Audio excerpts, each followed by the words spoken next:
রাসূলুল্লাহ সাল্লাল্লাহু আলাইহি ওয়াসাল্লাম বলেন, মা আসররা মান ইস্তাগফার, যে ব্যক্তি বারবার ইস্তেগফার করে, ক্ষমা প্রার্থনা করে, তওবা করে, সে ধারাবাহিক গুনাহগার না।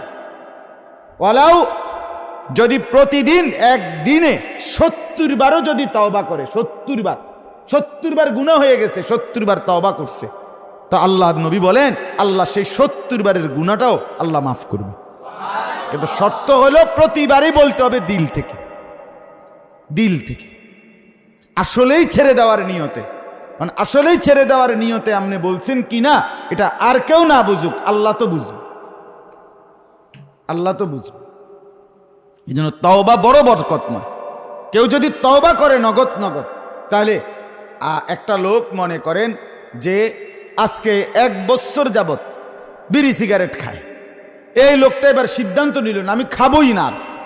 দেখা গেছে এ কথার উপরে 15 দিন টিক্কা রয়েছে, কিন্তু এরপরে আবার শুরু করে হোক না, 15 দিনের লাভ না, আমার কথা কয় না, 15 দিনের লাভ আছে না?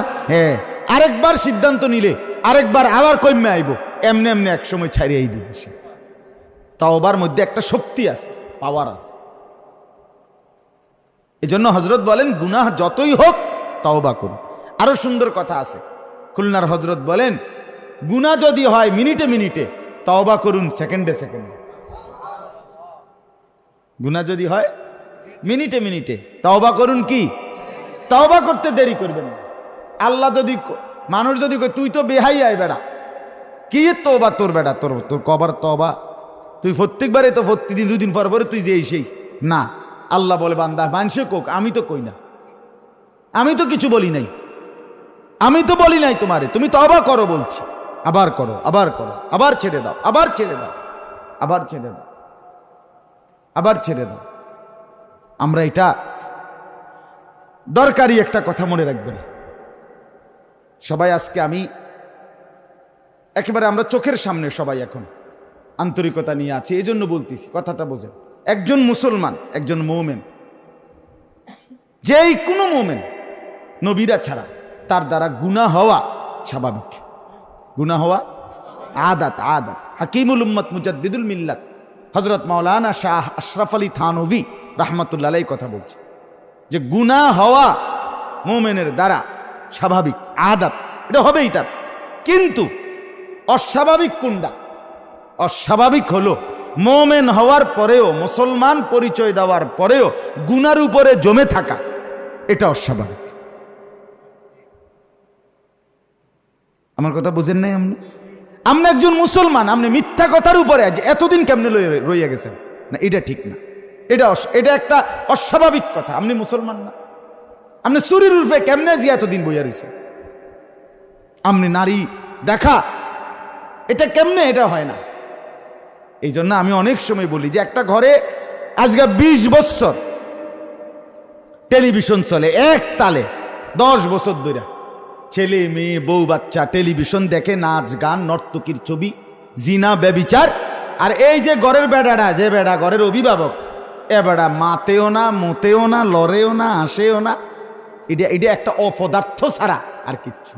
এটা কোনো ব্যাড হইতো না, ব্যাড হইতে যাতো না।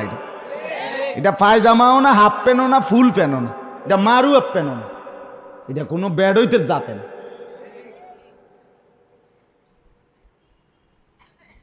কথা বুঝে না? এটা কোনো মুসলমানের কোনো পরিচয় হইতে পারে না, এতে কোনো প্লাস্টিকে না, এটা কোনো।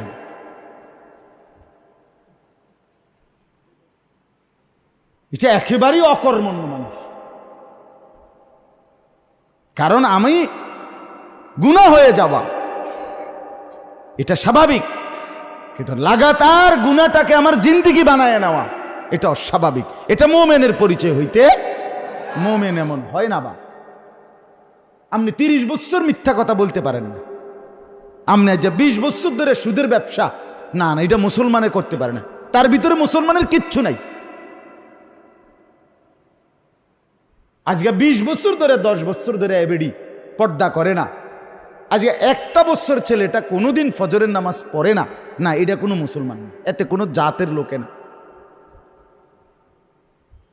নামাজ ছুটে যাইতে পারে, কথা বোঝেন না। আজ যেমন আমি কখনো কখনো এমন হয় যে আমি এমনভাবে শুইছি আইসা বাসায়, 3টা মোবাইল আমার অ্যালার্মের জন্য। আমার একটা মোবাইল এখানে আছে পকেটে, একটা আছে আমার বিবির কাছে চায়না মোবাইল, এটা অনেক আওয়াজ, পিছনে পুরাটাই স্পিকার বড়। এরপরে আমার আবার অ্যালার্ম ঘড়ি আছে, খুব আওয়াজ করে, এটা মানে ঘন্টা ফিডের মতো। 3টা দেওয়ার পর আমি এতটা গভীর ঘুমে অনেক সময় 4টা বাজে আইসা ঘুমাইলাম। তো আমি অনেক সময় এমন হয় যে জামাত, আমি ঠিক চোখ মেলছি, দৌড়াইয়া উজু করে গিয়া জামাত ছুটে গেছে। হ্যাঁ, এটা তো হইতেই পারে, কিন্তু এটা কি এই লেগে প্রতিদিন হইতেইব? তো 3 মাসে, 6 মাসে, 1 মাসে কখনো এটা হয়ে গেছে, আজকে জামাত ছুটে গেছে। তো এটা তো হতে, এটা আমারও হবে, আপনারও হবে, হইতে পারে। কিন্তু লাগাতার 1 বছর, লাগাতার আজকে 2 বছর, লাগাতার আপনি কোনো দিনে ফজরের নামাজ পড়ে না, এটা মানুষের তো জাত না। এটা কিতা? এটা তো একেবারেই অপদার্থ। এই ছেলেটা তো একদম অপদার্থ, বিশ্বাস করে, এটা কোনো কামের বেড়াইতে না। এরে দিয়ে কিচ্ছু হবে না, এই বাতখানা ছাড়া আর হোতা ছাড়া, মানুষের বেডি সাউন্ড ছাড়া এতেরে দিয়ে কোনো কাম হতো না। এই আমাদের ছেলে পেলেদের সমস্যা কোথায়? আমাদের গুনাহ তো হতেই হবেই। আরে নবীজি বলছে, উম্মত যদি তোমাদের গুনাহ না হতো তাহলে আল্লাহ তোমগরে ধ্বংস কইরা নতুন জাতি বানাইতেন, যারা গুনাহ করত, গুনাহ হইতো যাদের দ্বারা, তওবা করত আর আল্লাহ মাফ করত। এটা হাদিস। তার মানে গুনাহ হওয়াটা কি স্বাভাবিক, কিন্তু গুনার উপরে টিকে থাকা, মজবুত হয়ে থাকা, এটা অস্বাভাবিক। এটা মুসলমানের পরিচয়। মুসলমান তারে বলে না। এটা শক্ত করে কইতেছি, এটা বুঝতে শেখেন, ভাবতে শেখেন। এটা রাগ হইয়েন না ভাই, রাগ হইয়েন না। একজন মুসলমান আমনে কত বছর ধরে দাড়ি কাটেন, আমি কি লেগে? ঘটনাটা কি? আমনের 10 বছরে একবার আমনের বিবেক আইলো না কেন? এটা গুনাহ? ওমা এটা কিতা? এটা আমনে কেমন জাতের মুসলমান হইলে? এত শক্ত হইয়া গেলেন কেন আমনে? কেন বলেন? আপনি কোনোদিনই 6 মাসে, 9 মাসে, 1 বছর লাগাতার হয়ে গেছে আপনি 5 ওয়াক্ত নামাজ পড়েন না, আপনি এত শক্ত হয়ে গেলেন কোন বুঝে? এই স্কুলে পড়ছেন দেখে নাকি? ওই ছেলেরা বলো বাবা, তোমরা কো, তুমি স্কুলে পড়ছো দেখে এটা বুঝা ফেলছো নাকি? তুমি কলেজে পড়ো দেখে এটা বুঝছো না যে তোমারে 5 ওয়াক্ত নামাজ পড়তে হয় না? তুমি শুধু শুক্রবার দিন জুমার নামাজ পড়লেই চলে, এটারে মুসলমান বলে? এটা তুমি কোনোদিন কোনো আলেম অথবা তোমার স্কুলের মাস্টাররে জিগাও না, বলে স্যার আমনে কোন সাই কদ্দুর শুধু শুক্রবারে নামাজ পড়লে তারে মুসলমান কয়নি? কথা বুঝো নাই আমার? তুমি স্কুলে পড়ো না, আমার মানা তো নাই। তুমি বাংলা, অঙ্ক, ইংরেজি শিখো, অসুবিধা কি? পদার্থবিজ্ঞান, জীববিজ্ঞান শিখো না, সমস্যা কি? তা আমি তো দাখিল পাশ করছি সায়েন্স থেকে, বিজ্ঞান বিভাগ থেকে, এসএসসি পাশ করছি, সারা বাংলাদেশে ফার্স্ট হয়েছে, পুরা বাংলাদেশে সর্বোচ্চ নাম্বার পাই। কথা বুঝছেন না? আমি ভিক্টোরিয়া কলেজে মাস্টার্স পরীক্ষা দিছি যে সময়, সেই সময় টিচার, হল গার্ড মনে 50 বার আই আমার খাতা শুধু ছাইয়ে গেছে যে হুজুরি লেখে কি। আলহামদুলিল্লাহ। তাইলে আমার বলার উদ্দেশ্য হইল, আমি কলেজে পড়ছি, কওমি মাদ্রাসায় পড়ছি, আলিয়া মাদ্রাসায় পড়ছি, তাই বলে নামাজ ছেড়ে দিতে হবে? এটা কি কথা ভাইয়া? তাই বলে হালাল ছেড়ে দিতে হবে? তাই বলে সারাদিন নারী নিয়ে পড়ে থাকতে হবে? সারাদিন বুঝিয়ে দুনিয়া লইয়া কামরা কামড়ি, টাকা নিয়া, পয়সা নিয়া, হালাল হারাম, জায়েজ না যায়, মিথ্যা, ওজনে কম দেওয়া, সিটারি বাটপারি করে শুধু পয়সা কামাইতে হবে? পয়সার এত দরকার? ছি ছি ছি ছি ছি। আহা,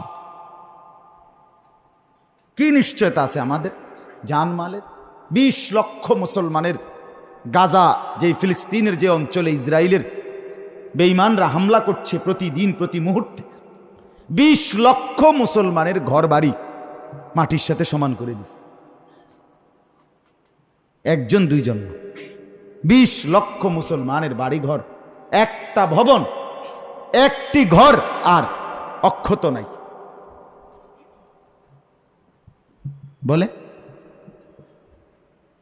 বলেন আপনি, আপনার আমলে বুঝলাম আপনি কবরে বাচ্চা গেলেন, আপনার ফুতের সামনে যদি আসে এমন মুসিবত, হইতে পারে না? কথা বলেন না কেন? হইতে পারে না? তো কিসের উপরে রেখে যাচ্ছেন ছেলেকে? মেয়েটাকে কির উপরে রেখে গেলেন? এই মানুষের বেডার রাস্তা রাস্তা ঘুরুন না আর ফলাইনে দেখবো, এই অবস্থার উপরে মেয়েটা রেখে গেলেন। ছেলেটা মোবাইল টিপে এই অবস্থার উপরে রেখে গেলেন। বউ বাচ্চা টেলিভিশন দেখে এই অবস্থার উপরে রেখে গেলেন ঘরটারে। আহা, আস্তাগফিরুল্লাহ। আমি মুসলমান না? আমার জীবনের আলাদা কোনো পরিচয় নাই? বুঝতে শিখে। আমি শুধুই কেবল, আপনারা জানেনও অনেকে, আমি শুধুই গল্প বলার ওয়াজ করি না। ওয়াজের স্টাইল বুঝিও না। আমি বুঝি হলো যে আমার দিলের অস্থিরতা আপনাদের কাছে পেশ করা। আমি একটা অস্থিরতা নিয়ে থাকি, পেরেশানি নিয়ে থাকি। এই জন্য এই কথাটা মনে রাখতে হবে। গুনাহ হবেই। গুনাহ কি কথা কন না? গুনাহ হবেই। আমি এইবারও আমি গত আগস্ট মাসে আমার খুলনার হজরতের কাছে গেছি। খুলনার হজরতের কাছে গিয়ে হজরতকে আমি বলছি, হজরত সর্বোচ্চ চেষ্টা করি রাত, আমি 1 সপ্তাহ হজরতের কাছে ছিলাম আলাদা হজরতের সোহবত। তো বললাম যে হজরত, কোরআন শরীফ নিয়মিত তেলাওয়াত করা আমার এই সময়টা হয়ে ওঠে কম, আমি কি করতে পারি? হজরত আমারে কতগুলো ওষুধ, কয়েকটা বিষয় বলছে কি করতে হবে। এই কারণে আলহামদুলিল্লাহ ওনার এই কথা মানছি। এখন কোরআন শরীফ পড়ার অল্প অল্প করে সুযোগ হয়। হজরতকে আমি বলছি, হজরত তাহাজ্জুদ নামাজ পড়তে রাত্রিবেলা আমার কষ্ট হয়, কারণ আমি এতটা পরিশ্রম করে গিয়া আমার শরীরে আর কোনো কি থাকে না, তাল থাকে না। উনি আমারে কয়েকটা উপায় বলছে কি করতে হবে এই জন্য আমাকে। আলহামদুলিল্লাহ ওই পদ্ধতি শোনার কারণে আমার ফায়দা হইতেছে। কথা বুঝছেন না আমার কথা? আমি হজরতকে বলছি, হজরত আমার বিবি এবং আমার মা, আমার ভাই বোন সবার সাথে আমি সুসম্পর্ক রাখতে পারবো, বিবিরও খুশ থাকা, মা বোনও খুশ থাকা, এটার জন্য আমি আরো একটু কার্যকর পরামর্শ আপনার কাছে চাই, কি করতে পারি? হজরত এত সুন্দর আমারে কয়েকটা কথা কইছে, এটার উপরে আমল করে আমি দারুণ লাভবান হয়েছি। ওনাকে আমি বলছি, হজরত আমি চলার পথে এই যে রাস্তাঘাটে চলি, আমার শায়েখ আরিফ বিল্লাহ হাকিমুন নফস আল্লামা মুফতি মুশতাকুন নবী কাসেমি হুজুর আমারে জোর করে বহুদিন বলছে, এখন আজকে বহুদিন আমি এই আমল করি। হজরত উনার কথাটা কি, যে সামনের সিটে বসতে, ড্রাইভারের লগে যে সিট, আমি এই সিটে বসি না আমার গাড়িতে, এর পিছনের সিটে বসি, পিছনে সব সময়, সামনের সিটটা বসি না। কেন? আমার শায়েখের নিষেধ, আল্লামা মুফতি মুশতাকুন নবী কাসেমি হুজুরের নিষেধ, এটা আমার সাবধান মানা, একদম কোনোভাবেই সামনের সিটে বসবেন। কেন? প্রশ্ন হলো কেন বসবেন না? প্রশ্ন 1 নাম্বার কারণ হলো, হজরত বলে যে, হুজুরে বলছে যে 1 নাম্বার হলো আপনার নজর হেফাজত থাকবে, বিন নারীর প্রতি নজর পড়বেন। পিছনের সিটে তো ওই সামনের সিটের একটা আড়াল আছে, কথা বুঝছেন না? কিছুটা হইল নিয়ে আমি হজরতকে এইবার বললাম, খুলনার হজরতকে, হজরত আমি আরো চাই কোনোভাবেই সর্বোচ্চ যেন নজরকে নিয়ন্ত্রণ করতে পারি, এর জন্য আমি কি করতে পারি? উনি আমার এই ব্যাপারেও কয়েকটা প্রেসক্রিপশন দিছে, কথা বলছে কি করতে হবে। এই 4টা বিষয় আমি 1 সপ্তাহ থাইকা ওনার কাছ থেকে আমল বুঝা লইছি এইবার আগস্ট মাসে। আলহামদুলিল্লাহ 4টায় হজরত যা বলছেন তা আমল করে আমি ফায়দা পাইছি। তাহলে ত্রুটি বিচ্যুতি প্রতিনিয়ত বিশ্বাস করেন আমারও আছে, আমি উপলব্ধি করি যেটা আমার ত্রুটি, এটা আমার ত্রুটি উপলব্ধি করি। মাঝে মাঝে মানুষের আবদারে মাহফিল নিয়ে এই পরিমাণ বিরক্ত করে, মেজাজ কন্ট্রোল রাখা কঠিন হয়ে যায়, মানে আর কুলাইতারি না। এইটাও তো আমার ত্রুটি। কোনো মানুষ আমার দ্বারা কষ্ট পায়, কোনো সময় স্যাত উঠে যায়, রাগ উঠে যায়, কথা বুঝছেন না? যেমনি হোক তর্ক করে, মানে তর্ক বলতে মানে হেতের একটা ডেট এটার ভিতরে দিয়ে হইলো, যে জায়গা নাই, হাওলাত করে হইলো, হয়তো জায়গা দিতে হইতে মহব্বত, এটা তো তার ভালোবাসা। সে তো দুশ্মনী করে এটা চাচ্ছে না। কি বলেন? একটা মানুষ একটা মাহফিল চাইছে কি দুশ্মনী কইরা, কিন্তু আমি তো অনেক সময় মেজাজ কি রাখতে পারি না, কন্ট্রোলে রাখতে পারি না, কারণ অর্গুমা থাকি। কিন্তু এটাও তো আমার ত্রুটি। তো আমি এটা চিন্তা করি যে আমাকে এটার জন্য কি করতে হবে, আমার এটার জন্য আরো আরো নরম হইতে হবে, আরো সবর করতে। আমি জিন্দিগি বাইছা নিছি এটা। আমার ড্রাইভার বেচারা সারা দিন মানুষের সাথে কথা কইতে হয়, সারাটা দিন তার যতক্ষণ মোবাইলটা খোলা থাকে অতক্ষণ এটাতে কল বাজে, সারাটা দিন বেচারা কষ্ট করে। তা আমি বলছি যে এটা আমাদের জিন্দিগি, আমি এটা বাইছা নিছি এই রাস্তা, এখন আমাকে সবর করতেই হবে, হজম করতেই হবে, নাহলে আমি এই রাস্তা ছেড়ে দিই। তো তার আমার কাছে কেউ যাইতো না বলে আমি ওয়াজে করি না ওনার ভাই, তো মানুষ আর কিনতে হবে আমার কাছে। আমি বন্ধু বলার উদ্দেশ্য হলো গুনাহ হওয়াটা স্বাভাবিক, কিন্তু গুনার উপরে স্বাভাবিক হয়ে যাওয়া, টিকে থাকা লাগাতার, এটা উচিত না, এটা অস্বাভাবিক, এটা মুসলমানের জন্য মুহাল। আমার সুদন্যপুর হজরত আরিফ বিল্লাহ, আমার শায়েখ আল্লামা মুফতি মুশতাকুন নবী কাসেমি হুজুর কি বলছে? হুজুর বলছেন যে আপনি ভাবেন যে একটা মুসলমান তার